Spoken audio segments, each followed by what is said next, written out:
जुरताज, दुश्मन का मकजूर हो, छत्र छविन हो ताज, सिंहासन आसन रहे, रहे न रुके राज, चंद्र कला से चौगना, राज्य रहे निबराज, होली महाराज श्री ध्वज, विदेह राज जनक महाराज की जय हो, महाराज विदेह राज श्री जनक महाराज की जय हो।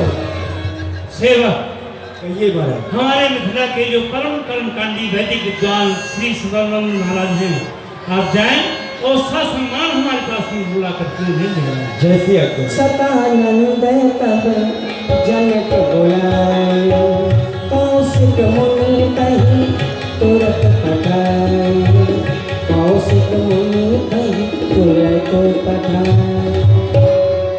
सदानंद महाराज प्रणाम। आपका अखंड कल्याण हो। चरण कमल हित लाइए। जुड़ गयो सकल समाज, पर मुनि कौशिक नहीं दक्ष परत। जैसा कि आप अच्छी तरह से जानते हैं, इस मथुरा की पावन धरती पर देश देशांतर की राजागण उपस्थित हो चुके हैं, परंतु हम ये देख रहे हैं चैत्र बगीचे में 88,000 ऋषियों के सहित अवध के कुमार श्री राघवेंद्र राम, अनुज लक्ष्मण के सहित ऋषि श्रेष्ठ विश्वामित्र जी विराजमान हैं। परंतु अभी तक इस सभा में ना तो मुनि श्रेष्ठ विश्वामित्र जी का ही पदार्पण हुआ, ना तो कुमारों का ही आगमन हुआ, ना उनके द्वारा नियुक्त किया गया कोई शिष्य यहाँ पर आया है। सभी आए पर मुनिवर नहीं आए, सभी आए पर मुनिवर नहीं आए। न उनका शिष्य दल आया, न दशरथ के कुंवर आए। नहीं पड़ती है दृष्टि, नहीं पड़ती है दृष्टि इन राजागण हजारों पर, लगी है टकटकी बस उन्हीं को। आप जाएं और हमारा प्रणाम कह दीजिएगा। निवेदन पूर्वक ऋषिराज से ये कहिएगा कि आप राजकुमारों के सहित शीघ्र अतिशीघ्र हमें दर्शन दें। ठीक है राजा, आप जैसा करें वे अवश्य महर्षि मुनि विश्वामित्र जी के पास। जनक विनय तिन्ह आये सुनाए, तिन्ह आये सुनाए।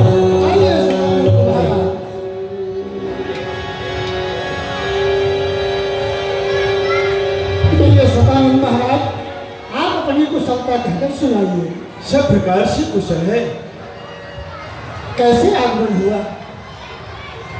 आप हमारे जो महाराज विदेहराज जी 88,000 ऋषियों के समय आप उस धनुष महोत्सव में दोनों सुंदर राजकुमारों के समेत नहीं पधारे, इसलिए मैं आपको आमंत्रित करने के लिए आया कि यहाँ आप जयद्रथ बगीचे से और उस रंगभूमि पर तक पधारे।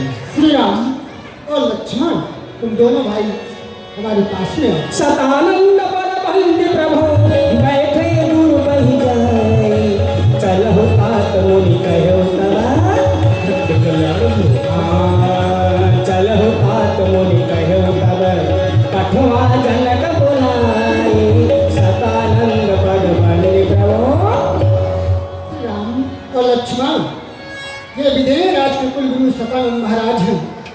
तुम दोनों भाई हाथ जोड़कर इन्हें प्रणाम करो और आशीर्वाद इनसे प्राप्त करो। अखंड कल्याण हो, अखंड कल्याण हो। ठीक है सतानंद महाराज, हमारा विदेह राज को आशीर्वाद कह देना और कह देना हम सभी शिष्यों के सहित समय पर उपस्थित हो जाएंगे। जय शील स्वयंवर देखिए जाई, ईश काहि भव देई बड़ाई, ईश काहि भव देई बड़ाई। कुमार लक्ष्मण, अब चलकर श्री सीता जी का स्वयंवर देखना चाहिए। विधाता किसको बड़ाई देता है। लखन कहा जस भाजन सोई, नाथ कृपा तब जा पर होई। हे नाथ, यश का पात्र वही होगा जिसके ऊपर आप जैसे गुरुदेव की असीम कृपा होगी। सिय स्वयं पर देखन को रघुबीरे ने चलिए कोई, आपन के बस गौरी गणेश रमेश महेश तुम्हें सब कोई। भाग्य विभूत विजय को रस रंग बड़ी जस भाजन सोई, गात सवै बिक्ति गति दूसर नाथ कृपा तो जापर होई। गुरु तुझ देव के चरणों में जिसकी प्रीत होती है, उसी की कीर्त बढ़ती है, उसी की जीत होती है। गुरु का भक्त ही खोलेगा अपने भाग्य का ताला, उसी के कंठ में होगी कुंवर के कर की जयमाला। पुनि मुनि वृंद समेत कृपाला, देखन चले धनुष मखसारा। पुनि मुनि वृंद समेत कृपाला, देखन चले धनुष मखसारा। देखी जनक वीर भय भारी, सुखी सेवक सब लिए हटाई। देखी जनक वीर भय भारी, सुखी सेवक सब लिए हटाई। तुरत सकल लोकन पहि जाहु, आसन उचित देहु सब काहु। देखी जनक वीर भय भारी, सुचि सेवक सब लिए हटाई। भैया सेवक कहिए महाराज। एवं मंत्रीगण, राजाओं की एक विशाल भीड़ यहाँ पर बढ़ती ही जा रही है। निरंतर राजाओं का आगमन होता ही जा रहा है। आप ऐसा करें, जो हमारी व्यवस्था है, हमने जो व्यवस्था दिया है, इस सभा में 4 वर्ण के राजा उपस्थित हैं। ब्राह्मण, क्षत्रिय, वैश्य, या जो अथक परिश्रम करके सेवा भाव से निम्न वर्ग के जो राजा हैं, जिन्होंने राजपद अर्जित किया है, ऐसे राजाओं का भी सम्मान है। ब्राह्मण वंश के लिए सुवर्ण के सुरक्षित मंच हैं। क्षत्रिय वंश के लिए जो राजा यहाँ पर पधारे हैं, उनके लिए सुंदर चांदी की कुर्सियां सुरक्षित की गई हैं। जो वैश्य वंश के राजा हैं, उनके लिए विंडोर संगमरमर के कुशल कारीगरों के द्वारा बढ़िया बनाया गया मंच है। और जो निम्न वर्ग के राजा हैं, उनके लिए काष्ठ की कुर्सियां सुरक्षित की गई हैं, जो मिथिला के कुशल कारीगरों के द्वारा निर्माण कराई गई हैं। आप जाकर के निवेदन पूर्वक समस्त राजाओं को सूचित करें और उनसे ये कहें कि आप सब यथा उचित स्थान ग्रहण करें, अपने अपने स्थान पर बैठने का प्रयास करें। किसी भी राजा के द्वारा उद्दंडता नहीं होनी चाहिए, किसी भी राजा के द्वारा अभद्र व्यवहार नहीं होना चाहिए। आप लोग जाकर के निवेदन पूर्वक उन्हें शांत कराने का प्रयास करें, यथा उचित स्थान पर बैठने के लिए कहें, जाकर के सूचित कर दीजिए। शोर नहीं होना चाहिए। अगर कोई भी राजा उद्दंडता करता है तो उस सभा से निकाल दिया जाएगा। ये हमारी आज्ञा है। मृदु बचन जैसे आज्ञा है। बैठा रे नरना, मृदु बचन बैठा रे महिपाल। उत्तम मध्यम नीच न हो, निज निज थल अनुहार। तुलसी निज निज थल अनुहार। सावधान सावधान। सीता स्वयंवर धनुष यज्ञ महामहोत्सव में पधारे हुए देश देशांतर के राजा एवं महाराजा, आप सभी लोग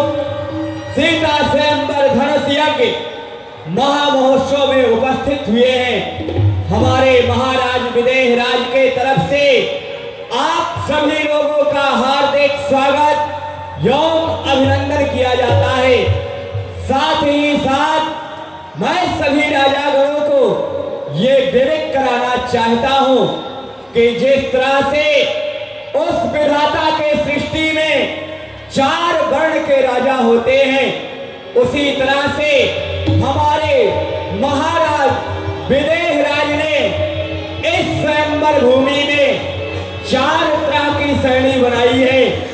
जो ब्राह्मण वंश के राजा हैं उनके लिए सोने का मंच बनाया गया है, और जो क्षत्रिय वंश के राजा हैं उनके लिए चांदी का मंच बनाया गया है। जो वैश्य वंश के राजा हैं उनके लिए संगमरमर का मंच बनाया गया है, और जो शूद्र वंश के राजा हैं उनके लिए काष्ठ की कुर्सियां हैं। ऐ सर्व सभ्य सज्जनों, राजेंद्र वीरगण, कुछ काल मौन व्रत हो, सुन लीजिए मम वचन।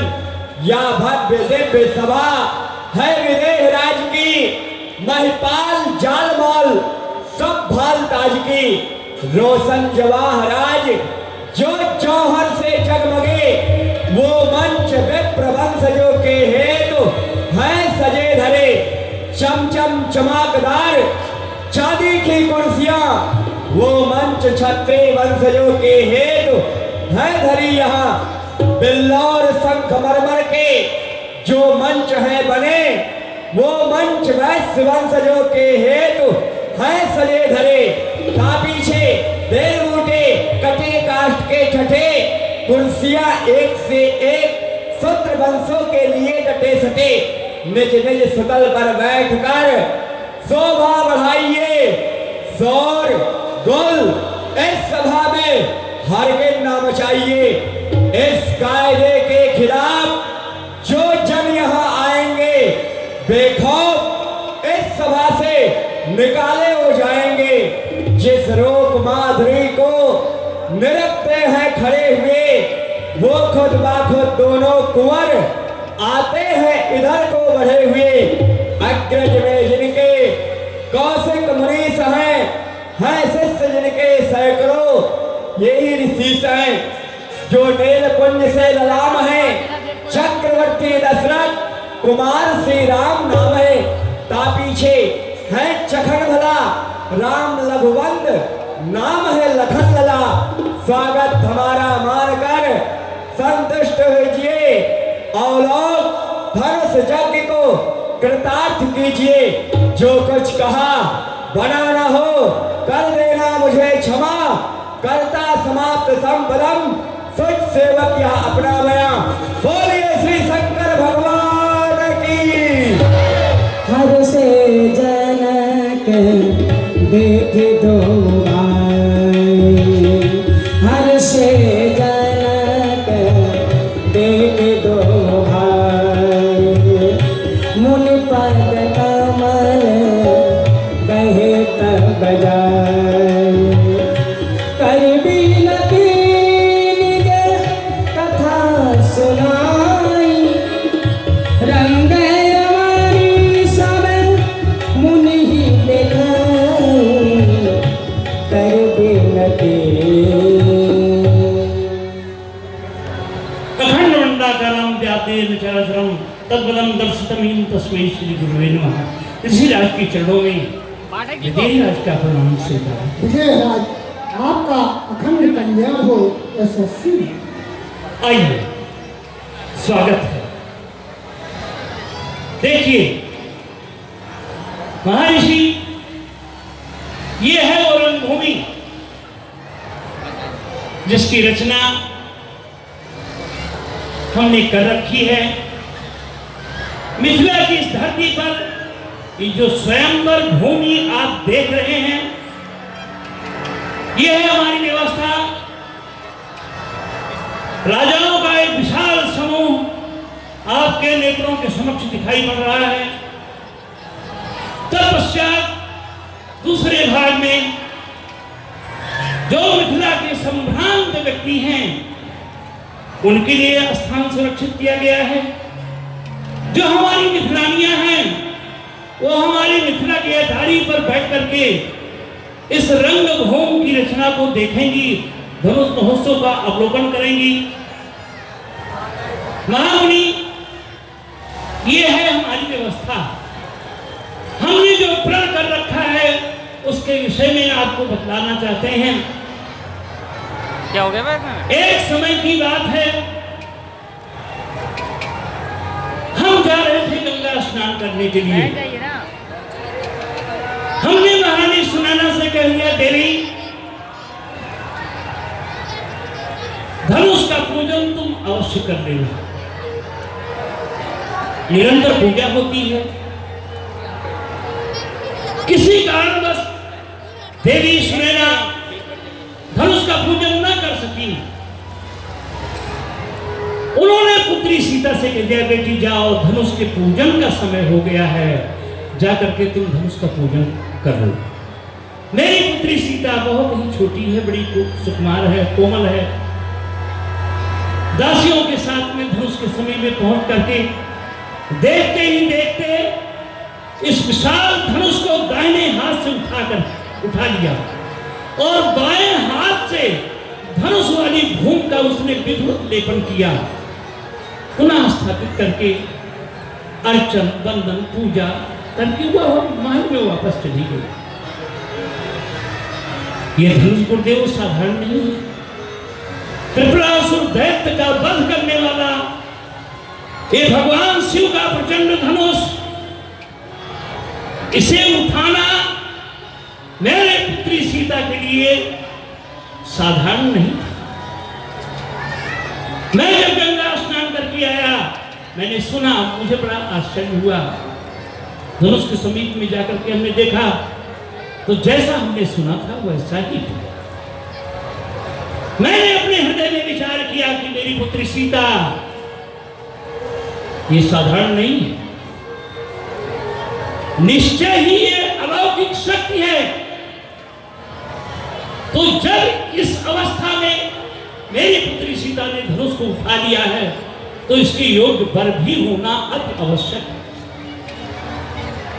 उसी समय हमने प्रण किया कि जो कोई वीर कहीं का भी हो, वर्ण भेद की कोई व्यवस्था नहीं, देवता, दैत्य, नाग, नर, यक्ष, किन्नर, गंधर्व कोई भी हो, कहीं का भी हो, वो हमारे मिथिला में आवे और श्री शंकर जी के प्रचंड धनुष को उठा करके इसकी प्रत्यंचा को श्रवण के समीप खींच करके जो इसे 2 घंटों में विभाजित कर देगा, हम अपनी पुत्री सीता का विवाह उसी के साथ कर देंगे। महामुनि